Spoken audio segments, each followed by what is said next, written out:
तो झारखंड के बाबा जी का ढाबा है जो सबको आएगा, यहाँ कोई भी आएगा, कोई भी आके किसी का 1 रुपया लेंगे ना, हम लोग 1 रुपया किसी को देंगे हम लोग। अच्छा, ये झारखंडी अगर हम लोग को पैर छू के प्रणाम करने आता है ना, तो उसी पैर में खींच के उसको गिराने भी आता है। हम लोग को पीटा जाएगा, हम लोग को मारा जाएगा, कूटा जाएगा, फिर भी हम लोग कुछ नहीं करेंगे। इस कलम के चलते आज इतना कुछ हो रहा है ना। तो झारखंड का बच्चा क्या गुलगुलिया बनेगा? वो तो कह रहे हैं कि नहीं आने देंगे झारखंडियों को। झारखंडी जाना भी नहीं चाहता है। कौन सा आप दिखा दीजिए कि कौन सा आप जाना नहीं चाहते, लेकिन वो आना चाहता है। क्यों आने देंगे हम लोग? तो आने तो दे रहे, आप थोड़ी आने दीजिएगा। सिस्टम बन जाएगा, नियम बन जाएगा 60-40 वाला, तो लोग आएंगे। नियम बनाता कौन है? सरकार ना। हाँ। तो सरकार बनाता कौन है? आप लोग बनाती हैं। तो हम लोग सरकार ही नहीं बनाएंगे। ऐसे सरकार तो बना हुआ ना, कुछ कीजिएगा। 24 में ही कीजिएगा ना, जब विधानसभा का चुनाव होगा उससे पहले ही कर दीजिएगा सब कुछ।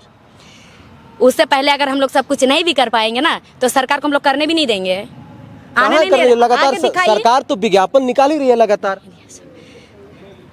सरकार विज्ञापन निकाल रही है, फिर उसके बाद आए ना वो लोग, बिहार वाले लोग कैसे बोल रहे हैं कि जो आएगा यहाँ नौकरी लेने के लिए एक भी वापस नहीं जाएगा। तो झारखंड के बाबा जी का ढाबा है जो सबको आएगा, यहाँ कोई भी आएगा, कोई भी आके यहाँ नौकरी ले लेगा, जमीन खरीद लेगा, घर बना लेगा, बीवी बच्चा पालेगा, पोसेगा, उसके बाद जमीन खरीदेगा और हम लोग को गुलगुलिया बनाएगा। ऐसे और होने नहीं देंगे। यह नौबत नहीं है। हमारा इतना जो पूर्वज लोग हैं, शहीद किस लिए शहीद हुए हैं? वो लोग इसलिए कि हमारे जो बच्चे हैं वो लोग दर दर भटके, हम लोग झारखंड में आके कोई भी उलुल जुलुल आके यहाँ पर राज करे, इसलिए नहीं। अच्छा, ये बताइए कि जैसे स्पीकर महोदय हैं हमारे रविंद्रनाथ महतो जी, विधानसभा के अध्यक्ष हैं, उनका बयान आया था कि ये जो आंदोलनकारी है जो 60-40 का नारा दे रहे हैं, ये लोग कौन सा यूनिवर्सिटी से पढ़ा हुआ है और ये लोग 60-40 क्यों कर रहा है? 60% तो मान लीजिए कि रिजर्व है, लेकिन जो 40% ओपन टू ऑल है उसमें तो 20% फंस सकता है, मतलब 20% झारखंडियों का हो सकता है। तो 80-20 काहे नहीं कहता है, 60-40 काहे कहता है? काहे नहीं कहेंगे? ओपन टू ऑल क्यों करेंगे? वो 40% क्यों करेंगे? अगर यहाँ करना है तो प्रत्येक राज्य में करे, सारा राज्य में करे। अगर सारा राज्य में नहीं होगा तो झारखंड में भी सारा राज्य में हेमंत सोरेन थोड़ी कर सकते हैं, तो अपने राज्य के बारे में न सोच सकते हैं वो। तो इसीलिए तो हेमंत सोरेन को हटाएंगे बोल रहे हैं। हटा दीजिएगा। किसको बनाइएगा सीएम? छात्र नेता बनेगा टाइगर जयराम महतो। अच्छा, छात्र नेता tiger Jairam Mahato next CM बनेंगे झारखंड? बिल्कुल बनाएंगे हम लोग। 60-40 नीति, वो लोग 40% क्यों हम लोग घुसने देंगे? बताइए क्यों घुसने देंगे 40%? अभी क्या बोला जा रहा है, जो सरकारी नौकरी यहाँ पर करता है, जो 30 साल से है, 20 साल से है, उसका बेटा भी झारखंडी होगा। तो जो 40% में घुसेगा तो वो भी तो 20-30 साल यहाँ नौकरी करेगा ना। कल को बोलेगा कि उसका बेटा भी यहाँ सरकारी नौकरी करेगा, वो भी झारखंडी होगा। तो जब जो 40% का 2-2 बच्चा झारखंडी होगा, तो झारखंड का बच्चा क्या गुलगुलिया बनेगा?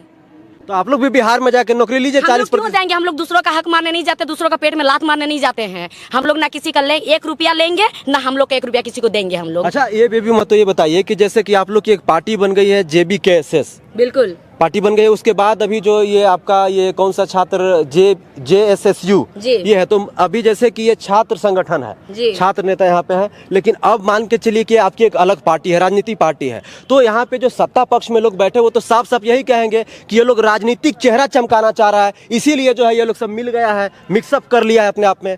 1.5 साल का आंदोलन वो लोग आंख में नहीं दिखाई दिया? बोल दीजिएगा लकड़ी का चश्मा लगा लेगा, फिर होने से भी देखेगा। अगर वो लोग का ऐसा नहीं दिखाई दे रहा तो शायद उसमें दिखे, शायद उसमें दिखेगा। तो हम लोग को तो नहीं मालूम कि उसमें दिखता, शायद अगर उन लोग को दिखे उसमें। 1.5 साल से आंदोलन हो रहा, दर दर में भटक रहे हैं। एक स्टूडेंट का लाइब्रेरी में मौत भी हो गया, कुछ किया सरकार? कुछ नहीं किया ना। और इतना साल से जो 1.5 साल का आंदोलन में आज तक कभी बोला गया था कि सरकार बनेगा? कभी नहीं। जब हम लोग को पीटा जाएगा, हम लोग को मारा जाएगा, कूटा जाएगा, फिर भी हम लोग कुछ नहीं करेंगे। इस कलम के चलते आज इतना कुछ हो रहा ना। जो कलम लेकर के लोग बैठे, आप लोग कहाँ कुछ कर पा रहे हैं? आप लोग को तो कूटा जा रहा है, आप लोग को तो पीटा जा रहा है, आप लोगों पे तो डंडे बरसाए जा रहे हैं, आप लोगों पे तो लाठियां बरसाई जा रही है, लेकिन क्या कर ले रही हैं आप लोग? 6 महीने से तो आंदोलन कर रही हैं, कुछ हुआ? कुछ नहीं हुआ। तो आंदोलन खत्म कीजिए, 60% में तैयारी कीजिए आप लोग। क्यों हम लोग आंदोलन खत्म करेंगे और 60% में क्यों हम लोग तैयारी करेंगे? बताइए। अगर हम लोग झारखंडी, अगर हम लोग को पैर छू के प्रणाम करने आता है ना, तो उसी पैर में खींच के उसको गिराने भी आता है। गिरा दीजिएगा? बिल्कुल गिरा देंगे। किसको गिराइएगा? सरकार गिराएंगे। अच्छा, हाँ। तो हेमंत सोरेन का एकदम काम आपको बिल्कुल पसंद नहीं आता है? उनका जो मैनिफेस्टो था ना इलेक्शन से पहले, वो देख के हम लोग उनको जिताए थे और वोट 15 महीना बाकी है।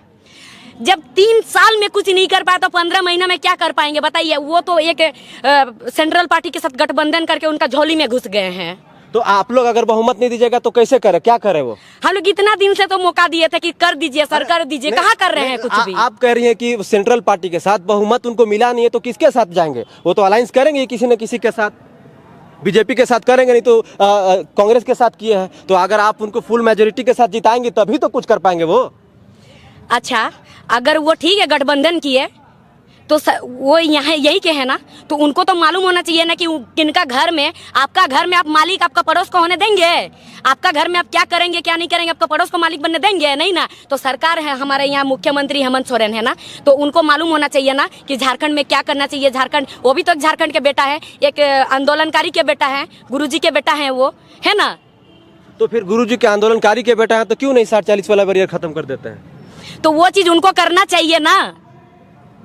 बाप का नौकरी जिसको मिलता है तो उसका बेटा तो दारू यही में ये हो जाता है ना। तो उसी टाइप से उनका पापा आंदोलनकारी थे। हेमंत सोरेन दारू पीते हैं? नहीं पीते हैं, लेकिन उदाहरण बता रहे आपको, उदाहरण। ये नहीं बोले कि पीते हैं बोल के, उदाहरण बता रहे हैं। किसी का बाप का नौकरी रहता है और वही वाला उसको कंपार्टमेंट में उसका बेटा को मिल जाता है ना, तो उसका बेटा को एहसास कभी नहीं होता कि मेरा बाप कितना मेहनत से नौकरी लिया था। ये चीज उनको, हेमंत सोरेन को कभी एहसास नहीं होगा। वो तो बचपन से सोना का आलना न पालना बोलते उसमें बड़ा हुए हैं।